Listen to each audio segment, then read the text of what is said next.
All right, today I'm going to talk about two laptops and the differences between the two. Um,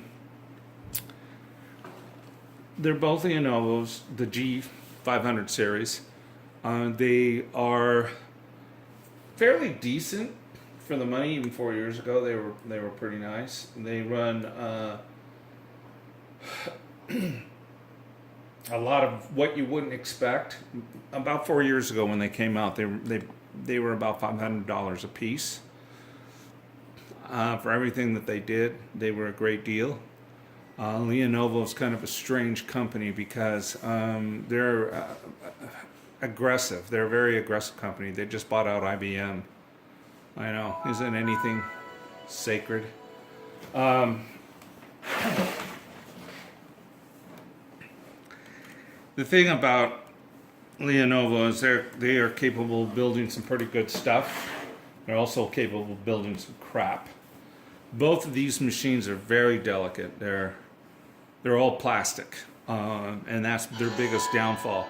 The number one the number one complaint you get on these is the hinges right on the corner. Usually that one on the left corner breaks first, and then the second one follows.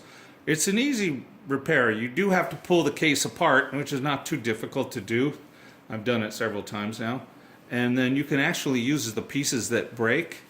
There's a little nut that breaks off of the top. It just breaks off of the plastic that holds it there.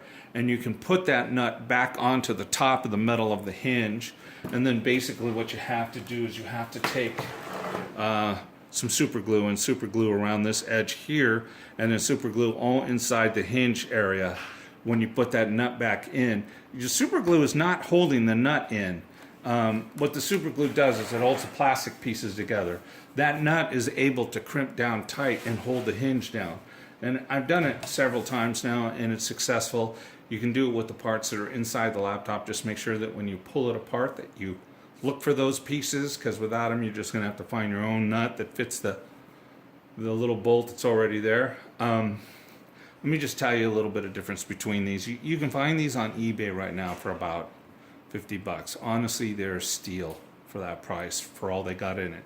You would think that the G575 is a better laptop because it's a later model. It is not. I think what they try to do is make it cheapen it down even more.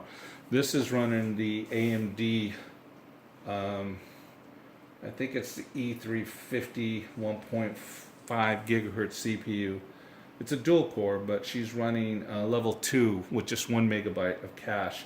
She comes originally with 4 gigs of RAM. She can upgrade to a total of 8. She uses 1066 PC3 8500 RAM, a little slower than most, but doable. She comes with a DVD reader writer, basic burner type of thing. Yeah, she's okay. I mean, but get your 8 gigabytes of RAM in it, because without it, it's just not enough for Windows 7 Home Premium Edition is what comes on it. Though it is a 64-bit machine, that's kind of nice. But here's the problem I don't like. It is the AMD A50M CPU is a very cheap CPU, low cache, very slow. It has an integrated GPU. The GPU that's in it is probably a little bit nicer than what's in the 570, but that's about it. The other problem is the CPU on this one is soldered in. You cannot upgrade it. All you can do is change the hard drive, change the DVD, and change the RAM. Changing the hard drive to an SSD and changing the RAM, adding more RAM is probably your best bet to get more power out of this, more speed. This one here, on the other hand, she's my favorite of the two, and I think for an eBay buy of $50, because that's usually what you get them for, $50, usually with no hard drive and a broken hinge, which is not a big deal. If they boot to BIOS, you're good to go. You can get hard drives really cheap. Pick up an SSD, a 500 gig SSD for $100, and add another 4 gigabyte of RAM, and this machine just flies. Now this one, it comes with an Intel It's a dual core too, but she's an i5, second gen i5, 2.3 gigahertz, so she's almost twice as fast as this one. And she actually has a turbo speed on it to where you can take it up to a little bit more, almost 3 gigahertz. It's a dual core, 3 gigahertz. It's the i5 2410M, I think. She's running a level 3 megabytes of cache. She is 64-bit machine. She's also running Windows Home Premium. But this CPU is loaded, and she's got hyper-threading technology. This one doesn't. She has Intel Turbo Boost technology, how you can take it from 2.3 gigahertz almost up to 3 gigahertz. And she has integrated memory controller. That's the only thing that this one has. Again, she can only go up to 8 gigabytes of RAM, but she takes, I think, 1333 megahertz, which is a PC3 10600, I think. Whereas this one here will only take the PC3 8500, which is 1066. And this RAM is even, so across the board, she's a little bit faster. But something else, she has a socket for the CPU, so you can upgrade it. Now, people have told me you can take it to an i7. I don't know, haven't put one in yet. i7 quad core. I'm going to try that and see what happens. I may do an update to see if it's successful or not. Like I said, both of these machines are readily available. Stay away from the G575. Look for the G570. As far as peripherals, she's fairly loaded. She's got your RJ45 here, your VGA clip here, 3 USB 2s here, and another USB 2 over here. Your audio ports here, DVD here. Another interesting feature, I don't know why they did that. Honestly, I just don't, it's so strange. But right here, if you just, look at that. That's my trip to SeaWorld. I remember when we bought that.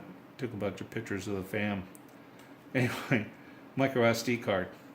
What? So you can add, you know, some of these SD cards you can get pretty cheap and they're fairly large. So it's a little sticky getting it in, but it goes in and it reads it. So I don't, what? Who does that? They probably, you know, they probably had a bunch of them laying around in the factory, and somebody said, "Hey, let's just throw them in." I think it's kind of a neat feature because you can, you know, boost your memory size. And like I said, I've seen micro SD cards now, 64 gigs, which is fairly decent. Okay, this is the two machines. Basically, all in all, they're very cheap. They're very delicate. Don't drop them. On the other hand, and then stay away from the G575. It's just locked, upgradable in most aspects. Look for the G570. She's your better model for all that it can do and for what you can buy them for on eBay and the little that it takes to repair them. If people need to know actually step by step on how to do it, I've seen videos on how to repair the hinges. They don't do it the way I do it. When I'm done with it, I mean, oh, it has a sleep button, but as you can see by looking at that, you can't tell.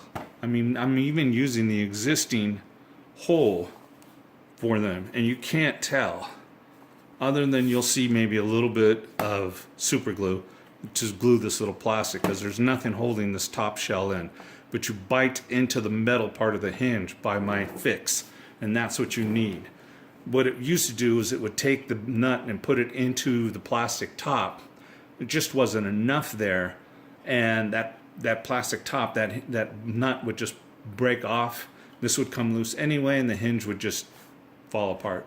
So I eliminated the plastic top, and I went right to the metal with the little nut, which you can pull out. You can actually use the existing nut.